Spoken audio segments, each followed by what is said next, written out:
Hello guys, আজকে তোমাদের সামনে আমি আরেকটি নতুন ভিডিও নিয়ে চলে এসেছি এবং এই নতুন ভিডিওটিতে তোমাদেরকে আমি বলবো যে ডিমান্ড ড্রাফটটা কি, ডিমান্ড ড্রাফট কিভাবে কাটতে হয়, কোথায় লাগে ডিমান্ড ড্রাফট এবং ডিমান্ড ড্রাফটটা কিভাবে তৈরি করতে হবে এসব নিয়ে আমি আলোচনা করবো। তো আগের ভিডিওগুলোতে দেখলাম তোমরা অনেক ভিউজ দিয়েছো এবং অনেকেই কমেন্ট করেছে যে আরো ভিডিও বানাও, আমাদেরকে ইনফরমেটিভ ভিডিও দাও। তো অবভিয়াসলি ভালো লেগেছে আমাকে এবং অনেকেরই লাইক দেখলাম। তো আমি আজকে তোমাদের সামনে নতুন একটা ভিডিও এই ডিমান্ড ড্রাফট নিয়ে আলোচনা করবো। তো আমাদের স্টুডেন্টদের ডিমান্ড ড্রাফট কোথায় লাগে এবং তোমরা জানো যে ডিমান্ড ড্রাফটটা মোটামুটি মানে হচ্ছে একটা বড় অ্যামাউন্ট লেনদেনের সময় অনেক সময় কি ডিমান্ড ড্রাফটটা কাটতে হয় ব্যাংক থেকে। তো আমাদের যেহেতু স্টুডেন্ট, তো আমরা অনেক সময় প্রাইভেটে কলেজগুলোতে অ্যাডমিশন নেওয়ার সময় ডিমান্ড ড্রাফট কাটতে হয় আমাদেরকে। তো যারা স্টেট কোটা ম্যানেজমেন্ট কোটাতে প্রাইভেট কলেজে অ্যাডমিশন নিতে যায় তাদের জন্য ব্যাংক মানে অ্যাডমিশনের সময় ওনারা বলে দেন যে আমরা কোনো ক্যাশ টাকা নিব না। ওনারা বলে দেন, একদম বলে দেন যে ক্যাশ টাকা নিব না। তো কি করতে হবে, বলে যায় যে ডিমান্ড ড্রাফট কেটে নিয়ে আসো, যে পরিমাণ টাকা অ্যাডমিশনের টাকাটা লাগে ওটার একটা ডিমান্ড ড্রাফট তোমাকে কেটে নিয়ে আসতে বলবো। তো ডিমান্ড ড্রাফট কাটার কাজ, তুমি যখন ডিমান্ড ড্রাফট কাটতে বলবে তখন তোমার মধ্যে একটা মানে মাইন্ডে আসবে যে ডিমান্ড ড্রাফটটা কিভাবে কাটবো, কোথায় গিয়ে কাটবো, কোথায় যেতে হবে ডিমান্ড ড্রাফটের জন্য, অনেকগুলো করে থাকে। এটা আমারও মধ্যে হয়েছিল।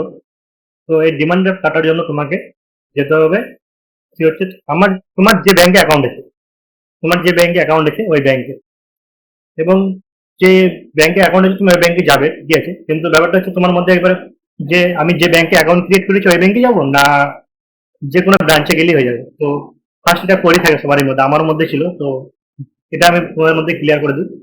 তো যে ব্যাংকে তোমার অ্যাকাউন্ট আছে ওই ব্যাংকের যে কোনো ব্রাঞ্চে গেলেই হয়ে যাবে। ধরো না, আমি একটা মালদাতে একটা কানাড়া ব্যাংকে অ্যাকাউন্ট করেছি, তো আমার কানাড়া ব্যাংকের যে কোনো ব্রাঞ্চে গেলেই আমার কাজটা হয়ে যাবে। তো তার জন্য কি রিকোয়ার্ড, যে পরিমাণ তুমি ডিমান্ড ড্রাফট কাটবে ওই ডিমান্ড ড্রাফটের টাকাটা ক্যাশ টাকা, অথবা তোমাকে হচ্ছে একটা চেকবুক, তোমার নিজের নামে হতে পারে চেকবুকটা, বা তোমার নিজের নামে যদি চেকবুক না থাকে তাহলে তোমার প্যারেন্টসের নামে যদি চেকবুক থাকে, তো তোমার প্যারেন্টসের যে অ্যাকাউন্টের চেকবুক আছে ওই ব্যাংকে তোমাকে যোগাযোগ করতে হবে, যে ডিমান্ড ড্রাফটটা কাটতে হবে। তো ধরনের সবার বিভিন্ন ধরনের ব্যাংক থাকে। এবার তুমি গেলে ব্যাংকে গেলে, যে ব্যাংকে তোমার অ্যাকাউন্ট মানে যে ব্যাংকে অ্যাকাউন্ট আছে, মানে যে ব্যাংকে তোমার অ্যাকাউন্ট ক্রিয়েট করেছো ওই ব্যাংকের যে কোনো ব্রাঞ্চে গেলে, যাওয়ার পরে তোমাকে যে বলবে যে আমি একটা ডিমান্ড ড্রাফটের জন্য ফর্ম নেব। তো ডিমান্ড ড্রাফটের ফর্মটা কেমন আমি বলে দিচ্ছি। যে অনেক সময় আমরা ব্যাংকে যাই যে ক্যাশ টাকা জমা দেওয়ার জন্য। তো ক্যাশ টাকা দেওয়ার জন্য আমরা কি করি, ডেপোজিট ফর্ম নিই। তো ওই ডেপোজিট ফর্মটা নিয়ে নিয়ে আমরা কি করি, জমা দিই। তো সেম ভাবে আমাদের একটা ডিমান্ড ড্রাফটের একটা ফর্ম দিবে। তো ওই ডিমান্ড ড্রাফটের ফর্মে তোমাকে যে ব্যাংকে তোমার ডিমান্ড ড্রাফট কাটছো ওই ব্যাংকের অ্যাড্রেসটা দিয়ে দিবে, ব্রাঞ্চটার নাম, ডেট, তারপর হচ্ছে যে কলেজের নামে টাকাটা কাটাচ্ছ ওই কলেজের নাম, আর নিজের মানে কত টাকা কাটাচ্ছ ওগুলো লিখে দিয়ে তুমি সিগনেচার করে দিলে ওই ফর্মটাতে। এবার যদি তুমি চেকবুক দাও, ক্যাশ টাকা যদি না নেয় ব্যাংক, অনেক সময় ব্যাংক নিতে চায় না ক্যাশ টাকা, তো চেকবুকটা প্রিফার করবে। তো চেকবুকটাতে তুমি কি লিখবে, তো চেকবুকে যেখানে পেটা লেখা আছে ওখানে লিখবে ইয়োর সেলফ অ্যাকাউন্ট ডিডি। এবার কত অ্যামাউন্ট পে করছো ওই অ্যামাউন্টটা লিখে দিলে, নিজের সিগনেচার করে দিলে, দিয়ে ডেট দিয়ে ওটা জমা দিয়ে দিবে। এবার জমা দেওয়ার পরে তোমাকে একটা ওনারা রিসিপ্ট সেকশনে নিয়ে নেবে এবং রিসিপ্ট কপিতে তোমাকে ওখানে একটা ছোট্ট একটা কাগজ দেবে। যেরকম আমরা যখন ডিপোজিট দিই একটা ফর্ম দেয়, মানে একটা ছোট রিসিপ্ট কপি দেয় যে এটা রাখো। তো ওটা তুমি হারাবে না, ওটা তুমি সঙ্গে রাখবে। কারণ যখন তোমাকে ডিমান্ড ড্রাফটটা করে দিবে তখন তোমাকে ওই স্লিপটা নিবে, ওরা দেখবে। তো তার জন্য ওটা হারাবে না, ওটা রাখবে। এবং তোমাকে বলবে যে তুমি 1 ঘন্টা বসো, বা ওটা ব্যাংকের উপর নির্ভর করে কোন ব্যাংক কত দ্রুত কাজ করে, বা কোনো ব্যাংক ডিলে কাজ করে, বলবে 1 থেকে 2 ঘন্টা বসো।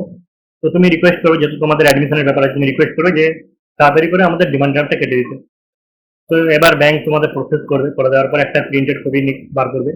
বার করার পরে তোমার ওখানে যিনি দায়িত্বে আছেন ডিমান্ড ড্রাফটে উনি সিল সিগনেচার করে তোমাকে দিয়ে দিবে। এই ডিমান্ড ড্রাফটটা কিভাবে আসবে আমি তোমাদেরকে স্ক্রিনে দিয়ে দিচ্ছি, তোমরা দেখে নিও। তো এবার দিয়ে দেওয়ার পরে তুমি কি করবে, ডিমান্ড ড্রাফটটা নিয়ে যেখানে তুমি অ্যাডমিশন নিতে যাবে ওখানে গিয়ে তুমি ওই ডিমান্ড ড্রাফটে দিয়ে তোমার অ্যাডমিশন নিয়ে নেবে। এবং কোন কলেজের কিভাবে কত টাকা ডিমান্ড ড্রাফট কাটতে হবে, তো আমি যেহেতু স্পেসিফিক কেপিসি কলেজে অ্যাডমিশন নিয়েছি, তো কেপিসি কলেজের কত টাকা ডিমান্ড ড্রাফট কাটতে হবে অ্যাডমিশনের সময় ওটা নিয়ে আমি একটা তোমাদের পরবর্তী নেক্সট ভিডিও বানাবো। তো ভিডিওটি ভালো লাগলে অবশ্যই লাইক, কমেন্ট এবং শেয়ার করবে, এবং চ্যানেলটি যদি সাবস্ক্রাইব না করা থাকে অবশ্যই সাবস্ক্রাইব করবে। আর ভালো থেকো, সুস্থ থেকো, অনেক অনেক ধন্যবাদ, থ্যাংক ইউ।